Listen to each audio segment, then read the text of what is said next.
I am a free prince, and I have as much authority to make war on the whole world as he who has 100 sail of ships at sea and an army of 100,000 men in the field. And this, my conscience tells me. Samuel Bellamy. Chapter 1. Shipwreck.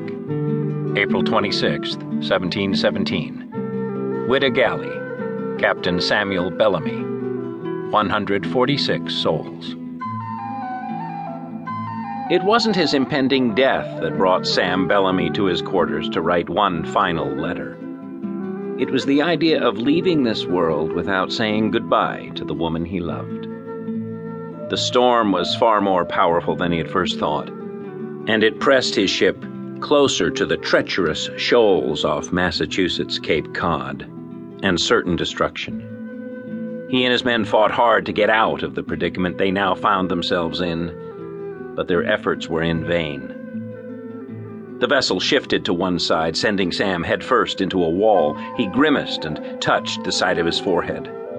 His fingertips were now a glossy crimson, but he had no time to waste. The letter. He looked around the wooden floor until he spotted it. Scrambling to his hands and knees, he grabbed the parchment that was damp from contact with his soaked clothes and got back to the desk.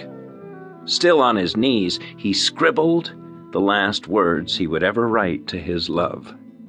My darling Maria, it is with considerable pain in my heart that I write this letter. I could not bear leaving without saying goodbye. We are caught in a tremendous storm, and I fear that we will not survive the night. Sam grabbed hold of the doorway to steady himself as the vessel rolled to the port side. The hull creaked as what sounded like a barrel tumbled across the desk, and one of the cannons sounded like it broke free from the rope securing it to the gunnery deck and crashed into another. He continued writing. I'm so terribly sorry that I did not fulfill my promise to you. I did my best and almost made it, but it seems that it is not to be. Take heart, my love. I will find you in another life. Yours forever. Sam. Sam wiped his wet face. He rolled the parchment and placed it in an empty rum bottle, then unfastened a chain from around his neck. He pressed the silver oval pendant tight to his lips. After a second glance, put it inside the bottle and plugged it with a cork. A short, stocky man poked his head in the doorway, pushing his wet hair back out of his face. Sam, we're losing her, sir. Thomas, my friend, listen. I think we should forget about the plan. What? Why? Thomas asked.